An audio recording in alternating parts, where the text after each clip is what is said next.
Hello दोस्तों, भारत और मालदीव के रिश्तों में तल्खी उस वक्त दिखना शुरू हुई जब मालदीव में नए राष्ट्रपति मोहम्मद मोइज़ू की सरकार बनी। उनकी छवि चीन के प्रति ज्यादा झुकाव रखने वाले नेता की है। इसी बीच पीएम नरेंद्र मोदी ने लक्षद्वीप की यात्रा की और उसी के बाद दोनों देशों के बीच और तनाव बढ़ गया, क्योंकि मालदीव के कुछ मंत्रियों ने पीएम मोदी को लेकर बयानबाजी की और इसकी वजह से इंडियंस ने मालदीव का बॉयकॉट करना स्टार्ट कर दिया, जिसके बाद मालशा शरीफ, मरियम और अब्दुल्ला महजूम माजिद को वहां की सरकार ने सस्पेंड कर दिया। अब खबर यह है कि पीएम मोदी के साथ हुए इस पंगे के बाद मालदीव ने खुद को दिवालिया घोषित कर दिया है। लेकिन क्या इस खबर में कोई सच्चाई है या नहीं, आज के इस वीडियो में हम जानने की कोशिश करेंगे। कुछ दिन पहले एक ऐसी खबर आई कि आईएमएफ ने मालदीव को उसके बढ़ते हुए कर्ज के लिए चेतावनी दी थी। मालदीव ने आईएमएफ के सामने खुद को दिवालिया घोषित कर दिया। मालदीव के दिवालिया होने की खबर शुरू हुई सोशल मीडिया प्लेटफॉर्म एक्स से। फ्रंटल फोर्स नाम के एक ट्विटर अकाउंट ने खबर लगाई कि मालदीव ने खुद को आईएमएफ के सामने दिवालिया घोषित कर दिया है, साथ ही बेल आउट पैकेज की मांग की है। और ये फिर खबर जंगल में आग की तरह फैल गई। लेकिन मालदीव के दिवालिया होने की खबर के बाद वहाँ के आर्थिक मामलों के मंत्री मोहम्मद सईद ने इसको फेक बताया। सन इंटरनेशनल की एक खबर के मुताबिक मंत्री मोहम्मद सईद ने कहा कि मालदीव की फाइनेंशियल स्थिति काफी बेहतर है और ये अनुमान से अधिक तेजी से बढ़ रही है। सरकार ने आईएमएफ से मदद मांगी है और उसके साथ एक आर्थिक सुधार कार्यक्रम को शुरू करने पर भी सहमति हुई है और ये देश की आर्थिक दिक्कतों को दूर करने की एक कोशिश भी है। उन्होंने आरोप लगाया कि कुछ ऐसे धड़े हैं जो देश की फाइनेंशियल कंडीशन के बारे में एक धारणा बनाकर लोगों के बीच अविश्वास पैदा कर रहे हैं। ये उनकी राजनीतिक हताशा है और उससे ज्यादा कुछ नहीं। वैसे मालदीव की इकोनॉमी मुख्य तौर पर टूरिज्म पर चलती है। भारत से भी हर साल लाखों यात्री मालदीव जाते हैं। ऐसे में पीएम मोदी का लक्षद्वीप को मालदीव के अल्टरनेटिव के तौर पर प्रमोट करना और मालदीव की उसे लेकर दिखती बेचैनी अपने आप में कई बातों को साफ कर देती है। भारत और मालदीव के बीच चल रहा विवाद जग जाहिर है और वो अभी खत्म भी नहीं हुआ है। मालदीव के राष्ट्रपति मोहम्मद मोइज़ू ने ऐसा लगता है जानबूझकर भारत से पंगा लेने के लिए इंडिया आउट अभियान चलाया, जिसके तहत मालदीव से भारतीय सैनिकों को बाहर निकालने का एक एजेंडा बनाया। 10 मई तक भारतीय सैनिक मालदीव से बाहर निकलेंगे, जिनकी जगह भारत का ही एक योग्य टेक्निकल स्टाफ लेगा। हालांकि तीनों मंत्रियों को निष्कासित करने के बाद भी मोइज़ू ने इस मामले पर मंत्रियों की टिप्पणी का विरोध नहीं किया। मालदीव ने इंडिया से तो पंगा ले लिया, पर ऐसा करके अब मालदीव बुरी तरह फंस गया है। एक समय था जब भारत और मालदीव के बीच में अच्छे संबंध थे, पर मोइज़ू के मालदीव के राष्ट्रपति बनते ही दोनों देशों के संबंधों में तकरार आना शुरू हो गई। बड़े बड़े सेलेब्स और कई लोगों ने मालदीव की ट्रिप्स कैंसिल करना शुरू कर दी। भारत की कई ट्रेवल कंपनियों ने भी मालदीव की फ्लाइट से लेकर होटल बुकिंग को कैंसिल करना शुरू कर दिया। इससे मालदीव के पर्यटन को काफी बड़ा झटका लगा है। पिछले साल मालदीव जाने वाले यात्रियों में भारतीयों का स्थान सबसे ऊपर था, पर अब इस मामले में भारत 5वें स्थान पर आ गया है।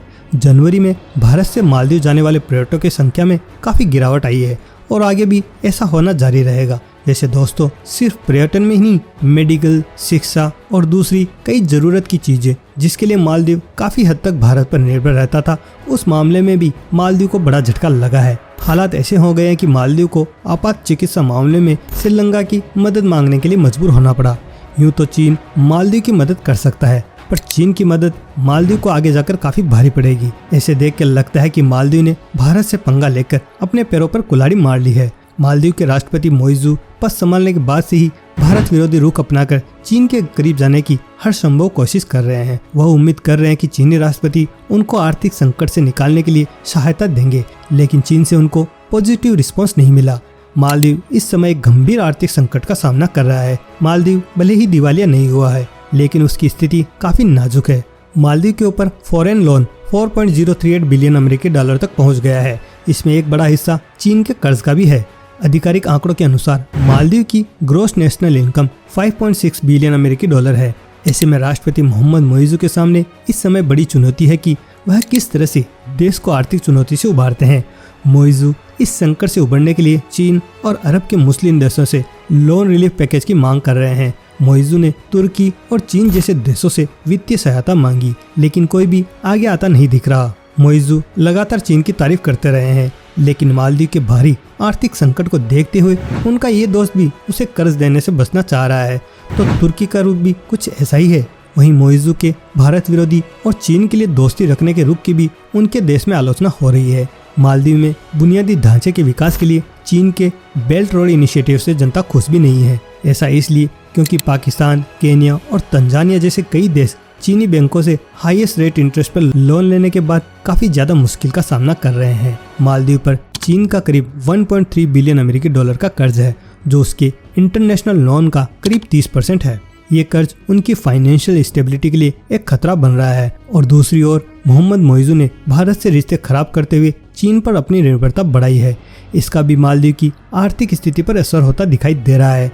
मालदीव पर चीन के प्रभाव ने कई चिंताओं को जन्म दिया है। बेल्ट एंड रोड इनिशिएटिव के माध्यम से मालदीव में चीन की बढ़ती उपस्थिति संभावित डेब्ट ट्रैप के उद्देश्यों के बारे में चिंताएं बढ़ाती है। मालदीव पर बढ़ते कर्ज के संबंध में IMF की चेतावनियां भी संभावित आर्थिक संकट की ओर इशारा करती है और इसे बचने के लिए कदम उठाने की आवश्यकताओं पर जोर देती है। IMF ने चिंता जताई है कि आने वाले समय में मालदीव की आर्थिक स्थिति और भी ज्यादा खराब होने का अंदेशा है। कोरोना महामारी के कारण मालदीव की अर्थव्यवस्था को हुए भारी नुकसान के बीच चीन ने यहाँ एक बार फिर अपना प्रभाव बढ़ाने की कोशिशें तेज कर दी है। विश्व बैंक की एक ताज़ा रिपोर्ट में बताया गया कि दक्षिण एशिया में मालदीव की अर्थव्यवस्था पर कोरोना महामारी का सबसे बुरा असर पड़ा था। पिछले अप्रैल में IMF ने भी कुछ ऐसी हालतों के बारे में चेतावनी दी थी कि IMF ने कहा कि पोस्ट कोरोना क्राइसिस के कारण मालदीव के लोन क्राइसिस में फंस जाने का खतरा बढ़ता दिखाई दे रहा है। मालदीव की अर्थव्यवस्था मुख्य रूप से पर्यटन पर आधारित है।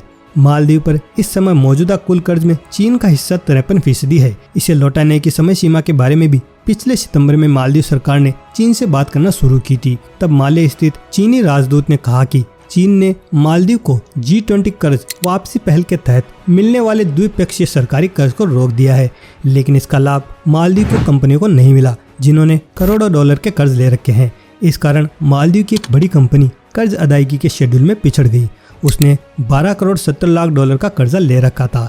इस डिफॉल्ट के बाद जुलाई में खबर आई कि चीन के आयात निर्यात बैंक ने मालदीव की सरकार को 1 करोड़ डॉलर का कर्ज तुरंत लौटाने को कहा। मालदीव में पिछली सरकार के शासनकाल में इंफ्रास्ट्रक्चर प्रोजेक्ट्स के लिए सरकार और कंपनियों ने बड़े पैमाने पर चीन से कर्ज लिया। जानकारों के मुताबिक 2018 में जब इब्राहिम मोहम्मद सोलेह राष्ट्रपति बने तो उनके सामने सबसे पहली चुनौती इसका अंदाजा लगाने की थी कि चीन का कितना कर्ज उनके देश पर है। मालदीव के सेंट्रल बैंक ने अनुमान लगाया कि मालदीव सरकार पर चीन का 600 अरब डॉलर का कर्जा है, जबकि मालदीव की कंपनियों ने 900 अरब डॉलर के कर्जे चीन से ले रखे हैं। चूँकि इस सारे कर्ज में मालदीव सरकार गारंटर बनी थी, इसलिए अगर ये कंपनियां फेल हो जाती है तो उनके कर्ज भी सरकार को ही चुकाने होंगे और यही मालदीव पर मंडरा रहे कर्ज की सबसे बड़ी वजह है। अगर इकोनॉमी आम दिनों की तरह ठीक तरह से चलती रही तो मालदीव सरकार कर्ज चुकाने की बेहतर स्थिति में होती है। चीन के विदेश मंत्रालय ने पिछले दिनों में कहा कि मालदीव में चीन के सहयोग से चल रही परियोजनाएं मालदीव की विकास की जरूरतों के मुताबिक है। उनसे मालदीव की जनता का स्तर सुधरेगा। सोलेह मोहम्मद डेमोक्रेटिक पार्टी के नेता है, जिसके अध्यक्ष फिलहाल पूर्व राष्ट्रपति मोहम्मद नशीद हैं। नशीद का झुकाव हमेशा भारत की तरफ रहा है। उन्होंने CNN TV चैनल को बताया कि उनके देश पर चीन का कर्ज मालदीव के GDP के आधा बराबर पहुंच चुका है, लेकिन चीनी अधिकारियों ने इस आंकड़े को गलत बताया है। जानकारों के मुताबिक मालदीव की आज जो हालत है, यही चीन के कर्ज से बड़ी परियोजना चला रहे बहुत से दूसरे देशों की आगे चलकर हो सकती है। मालदीव की मुश्किल यह है कि वह चीन से ज्यादा बिगाड़ कर रख नहीं सकता, क्योंकि उनकी टूरिज्म इंडस्ट्री भी चीन से आने वाले टूरिस्टों पर टिकी हुई है।